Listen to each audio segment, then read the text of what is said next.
ಕಾಂಗ್ರೆಸ್ಸಿನ ಸುಳ್ಳು ಗ್ಯಾರಂಟಿ ಕಾರ್ಡ್ಗಳು. ಚುನಾವಣೆ ಆಯೋಗ ಇಂಥ ಗ್ಯಾರಂಟಿ ಕಾರ್ಡ್ಗಳನ್ನು ಹಂಚಬಾರ್ದು, ಚುನಾವಣೆ ಸಂದರ್ಭದಲ್ಲಿ ಜನರಿಗೆ ಇಂಥ ಆಮಿಷಗಳನ್ನು ಒಡ್ಡಿ ಚುನಾವಣೆ ಪ್ರಚಾರ ಮಾಡಬಾರ್ದಂತ ನಿರ್ದೇಶನ ಕೊಟ್ಟರೂ ಕೂಡ ಗದಗ್ನಲ್ಲಿ ಕಾಂಗ್ರೆಸ್ಸಿನ ಕಾರ್ಯಕರ್ತರು ಇನ್ನೂ ಕೂಡ ಗ್ಯಾರಂಟಿ ಕಾರ್ಡ್ ಹಂಚ್ತಾ ಇದ್ದಾರೆ. ಈ ಬಗ್ಗೆ ಈಗಾಗಲೇ DC ಅವರಿಗೆ SP ಅವರಿಗೆ ಕಂಪ್ಲೇಂಟನ್ನು ಕೂಡ ಕೊಟ್ಟಾಗಿದೆ. ಅದು ಒಂದು ಭಾಗ. ಆದರೆ ಜನ ಇವತ್ತು ಕಾಂಗ್ರೆಸ್ಸಿನ ಗ್ಯಾರಂಟಿಯನ್ನು ತಿರಸ್ಕಾರ ಮಾಡ್ತಾ ಇದ್ದಾರೆ.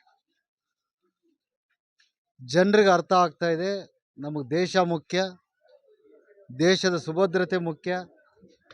ನರೇಂದ್ರ ಮೋದಿ ಅಂತ ದಿಟ್ಟ ನಾಯಕ ನಮ್ಮ ರಕ್ಷಣೆಗಾಗಿದ್ದಾರೆ. ದೇಶ ಇವತ್ತು ಗಟ್ಟಿಯಾಗಿರ್ಬೇಕಂದ್ರೆ ನರೇಂದ್ರ ಮೋದಿ ಮತ್ತೆ ಬೇಕು.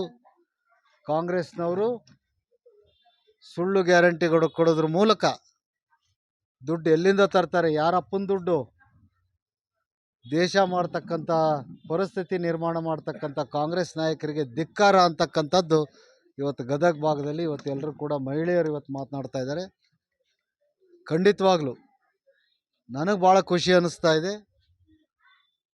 ಜನರು ಇವತ್ತು ಬುದ್ಧಿವಂತರಾಗಿದ್ದಾರೆ. ಜನರು ಯಾವುದೇ ಒಂದು ಇಂಥ ಪಳ್ಳು ಭರವಸೆಯನ್ನು ಧಿಕ್ಕರಿಸ್ತಾ ಇದ್ದಾರೆ. ಜನರಿಗೆ ವಿಶ್ವಾಸ ಇದೆ, ನಮ್ಮ ಬೊಮ್ಮಾಯಿಯವ್ರ ಮೇಲೆ ವಿಶ್ವಾಸ ಇದೆ, ನರೇಂದ್ರ ಮೋದಿಯವ್ರ ಮೇಲೆ ವಿಶ್ವಾಸ ಇದೆ. ಜನರಿಗೆ ಬೇಕಾಗಿರೋದು ಕುಡಿಯೋ ನೀರು, ಜನರಿಗೆ ಬೇಕಾಗಿರೋದು ಒಳ್ಳೆಯ ಬದುಕು, ಜನರಿಗೆ ಬೇಕಾಗಿರೋದು ಒಳ್ಳೆಯ ಮನೆ, ಜನರಿಗೆ ಬೇಕಾಗಿರೋದು ಒಳ್ಳೆಯ ಪರಿಸರ, ದುಡಿಯೋಕ್ಕೆ ಉದ್ಯೋಗ, ಇದನ್ನು ಕೇಳ್ತಾ ಇದ್ದಾರೆ. ಈಗಾಗಲೇ ಎಲ್ಲರೂ ಕೂಡ ಸನ್ಮಾನ್ಯ ಬೊಮ್ಮಾಯಿಯವ್ರ ಜೊತೆಗೆ ಸಂವಾದದಲ್ಲಿ ಭಾಗವಹಿಸಿದಂಥ ಸಂದರ್ಭದಲ್ಲಿ ಬೊಮ್ಮಾಯಿಯವರು ಗ್ಯಾರಂಟಿ ಕೊಟ್ಟಿದ್ದಾರೆ. ನೀರಿನ ಗ್ಯಾರಂಟಿ ಬೊಮ್ಮಾಯಿಯವ್ರ ಗ್ಯಾರಂಟಿ, ಉದ್ಯೋಗದ ಗ್ಯಾರಂಟಿ ಬೊಮ್ಮಾಯಿಯವ್ರ ಗ್ಯಾರಂಟಿ, ಇನ್ನೂ ಹಲವಾರು ಕಾರ್ಯಕ್ರಮಗಳನ್ನೇನು ಬೊಮ್ಮಾಯಿಯವ್ರ ಗ್ಯಾರಂಟಿ ಕೊಟ್ಟಿದ್ದಾರೆ. ಆ ಗ್ಯಾರಂಟಿಯ ಮೇಲೆ ನಮಗೆ ವಿಶ್ವಾಸ ಇದೆ. ಬೊಮ್ಮಾಯಿಯವರ ಗ್ಯಾರಂಟಿ ಮೇಲೆ ನಮಗೆ ವಿಶ್ವಾಸ ಇದೆ. ನಮಗೆ ಓಟಿನ ಗ್ಯಾರಂಟಿ ಬೊಮ್ಮಾಯಿಯವರಿಗೆ ಅಂತಕ್ಕಂಥ ಸಂದೇಶ ಇವತ್ತು ಗದಗ ಮತದಾರರು ಕೊಡ್ತಾ ಇದ್ದಾರೆ.